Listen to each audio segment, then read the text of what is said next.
Hey everyone, it's Ryan here with my predictions for Money in the Bank 2018. So, very excited for this one. It's now back, well, because obviously they brought the dual brand of pay-per-views back before. It used to just be a SmackDown exclusive. I'm trying to think where it takes place. Oh, it's in Chicago, so this should be interesting. See how many CM Punk chants we get. So, we'll start up. There are 10 matches on the pre-show. You've got the Bludgeon Brothers, Harper and Rowan versus Luke Gallows and Carl Anderson, the Good Brothers, in a brothers match for the SmackDown Tag Team Championship. Bludgeon Brothers to retain, mainly because it's pre-show. Bludgeon Brothers can stay dominant, and yeah, there's no other reason. There's not really been much build to it, to be honest. So, yeah. We've got the Money in the Bank ladder match for the Women's Championship contract. Ember Moon versus Charlotte Flair versus Alexa Bliss versus Becky Lynch versus Natalya versus Lana versus Naomi versus Sasha Banks. I'm going to go with Becky Lynch. I know of SmackDown, so I thought it was a SmackDown pay-per-view last time, because she's just beat Charlotte, and I feel like they should build her up again, because obviously with like so many new people coming up and all this stuff, she kind of just gets lost in the shuffle, despite the fact she's supposed to be one of the 4 horsewomen of wrestling. Obviously Sasha always gets the main event, which is annoying. Like, I'm starting to not like Sasha Banks now, mainly because she's had so many title opportunities, and like, I really don't like the way she talks. I know that's how she is and everything, but it literally does my head in. And also, like, they try and bring her up as this amazing wrestler that can go the distance. Like, I know she's proven she has, but there's been 2 instances where they've had like 7 women gauntlet matches, and the person, like, she's always the last one to come in, and the person she's going against has just gone through like 3 or 4 people, and they try and make it like it's a strong performance from Sasha and not from her opponent. So that's sort of why I don't like it. It's sort of like the whole Roman treatment, if you know what I mean. But enough ranting about Sasha Banks. But I'm going to go with Becky Lynch. I've just noticed that Bayley's not in it, which is a weird thing. Maybe Bayley will cost Sasha or something. But yeah, I'm going to go with Becky Lynch, because I feel like she needs another run with the title to be relevant again. Don't know when she'll cash in. I'll just be happy when she does. We've got the men's... Sorry, I'm dying here. We've got the men's Money in the Bank ladder match. We've got Braun Strowman versus Finn Balor versus The Miz versus Rusev versus Bobby Roode versus Kevin Owens versus Samoa Joe versus, to be announced, which is Big E, Kofi, or Xavier Woods. I'm trying to think if it's half and half. It is, yeah. I was trying to remember who's on SmackDown and Raw then for a second. I'm going to go with The Miz. Again, I know another SmackDown guy, but the storyline that I'm hoping they go with, that they should have like for about a year now. I want at one point Daniel Bryan eventually wins the WWE title, only for The Miz to cash in on him and use that as, I'm always one step above you, blah blah blah, you know, I'm all this and all that. Yeah, I took your dreams away because I'm The Miz and I'm awesome and all this stuff. So that's why I'm going for The Miz, because you can build a story. If I wasn't going for The Miz, I would go for Samoa Joe. I think it would be pretty cool if he had a briefcase and could jump straight into that title picture. Yeah, I'm going to go for The Miz to win this one. I know I've gone 2 SmackDown people, but that's what I'm going with. But I wouldn't be against Samoa Joe if he won to then switch over to Raw and cash in on Brock Lesnar. That would be pretty cool. I feel like Braun Strowman's obviously going to beat the crap out of people. Running power slam through a ladder, I'm going with. I'm calling that spot now. Maybe on Kevin Owens. You never know. Yeah. Miz to win the Money in the Bank ladder match for the men, and Becky Lynch to win for the women. We've got AJ Styles versus Shinsuke Nakamura in a last stand banner match for the WWE title. For the 4th time they're facing each other. Hopefully it gets better, like their matches have slowly got, which is, it should be a good thing, but in a way it's not, because the first match was so, like, the first match wasn't majorly disappointing, it just didn't get to that point just yet. Like, literally as it was building up, that's when they ended it. It's like, oh. And then obviously second one was double count out, which was annoying. Third one was double count out from them both being on the floor, which was even more annoying. But at least it makes sense for why there's a last man standing match.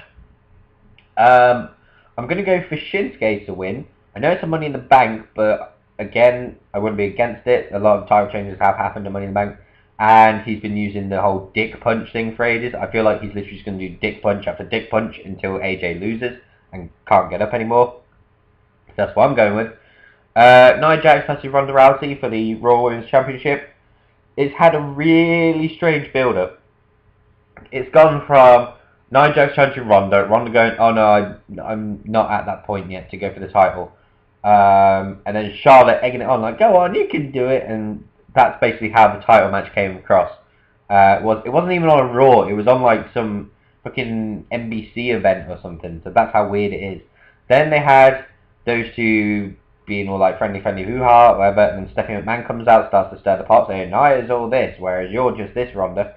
So then they sort of go against each other. Then the best and worst part of it was they had Nia going against local competitor, Ronda on commentary. Nia's going, oh, look what I'm doing to her. I'm going to do that to you at Money in the Bank, which was pretty cool. It's nice to see them displaying their power and going, oh, you won't be able to escape this, by the way, and then like actually hitting the moves and stuff like that. And then Ronda comes to the ring, confronts her, and then Nia Jax is like, oh, there's that look. Oh, it's so cute. You don't scare me. Ha ha ha. Like she's gone heel again. Despite the fact her build-up for the past 3 months up to WrestleMania was she's not a bully. She's being bullied by Alexa. And now she's playing a bully. It's just like, you know. And she literally, at the last pay-per-view, was doing the whole be a star scripted thing, which got on everyone's nerves. Then it goes to next week, she's facing Natalya. And then she starts caring for Natalya because Natalya hurts her leg. And then Ronda's like, no, you can't help her. You've done enough trouble. I'm going to help her because she's my friend. And then next week, they're having like some sit-down interview thing. And then that's when they actually like confront each other and actually attack each other.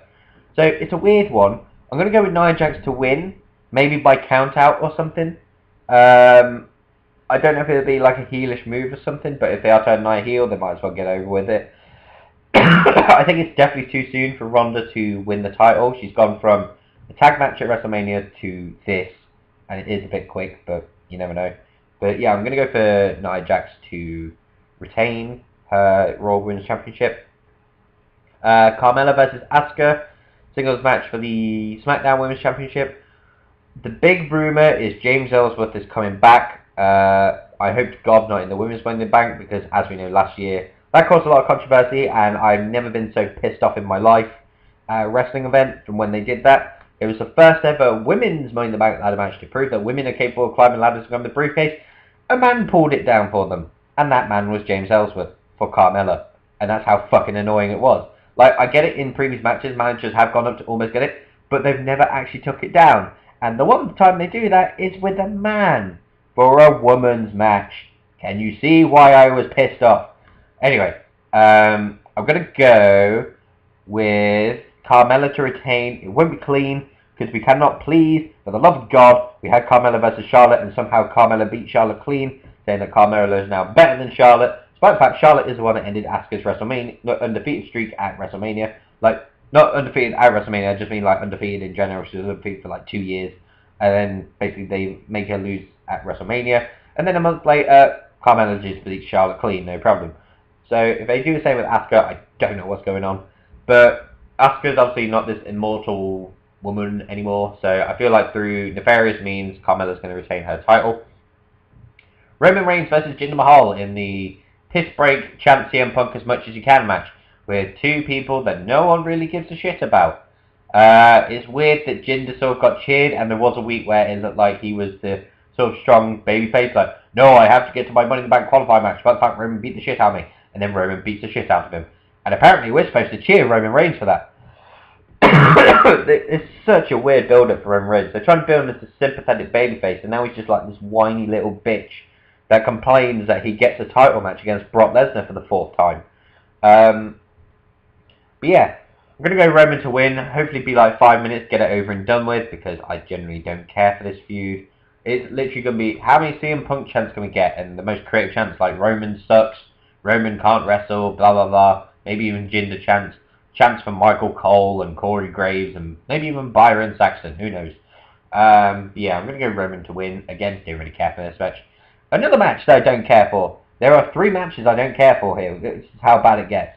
Bobby Lashley versus Sami Zayn in a singles match. Bobby Lashley is so terrible at selling the fact that he's pissed off. Like, they had a moment ages ago where, like, basically, he had this really fucking awkward interview with Renee Young where he's like, oh, my sisters did this to me when I was growing up. It was tough growing up as a child. My sisters were bullying me. They did this to me and they did this. But I want them to know that I love you, blah, blah, blah. It's like, oh, God, why are you doing this with Bobby Lashley? Just make him dominant and not say anything. We know he can't talk well. And then Sami Zayn questions the fact that his sisters bullied him and all this stuff. Brings out Bobby's sisters, which were 3 men in drag. And obviously that caused controversy too.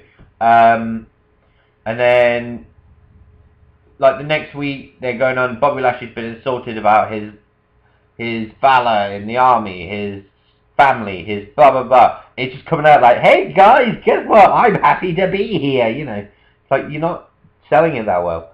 Like Sami Zayn, I love him so much, but like he's been trying so hard just to get this storyline going. It's just going nowhere because no one gives a shit. It's like literally every week they try something, it doesn't work because obviously no one just cares about that crap anymore. Yeah, I'm gonna go Bobby Lashley to dominate in like maybe 2-3 minutes or so. Just please get this feud over with. I don't want to see any more of it. It's so bad. It's not like it's bad, it's good. It's bad, it's bad. But I won't just over and done with. Bobby to win like 3 minutes. Got to move on to something else, please. Seth Rollins versus Elias for the Intercontinental title. Again, if not for the Money in the Bank matches, I feel like this match, because Seth Rollins is in it, and just how brilliant he is, could be match of the night. He is definitely the workhorse of the WWE right now, especially putting Intercontinental title on the line at least every week. They had that, like, Roman had it for like 2 months. He defended it like once or twice and then just stopped altogether, which is just stupid, to be honest. But Seth is actually defending it every week, well, almost every week, except for this build-up for the for him versus Elias. Before that, he was defending it every week, so at least there's like a story to this one before the IC title match at the pay-per-view, which is quite nice. But I'm going to go Seth Rollins to retain. It should be a really good match. Elias will be pretty good. Seth Rollins definitely have some amazing moments in the match, but Seth Rollins will retain the IC title. Then finally, Daniel Bryan versus Big Cass. Again, Big Cass, you are so bad with promos.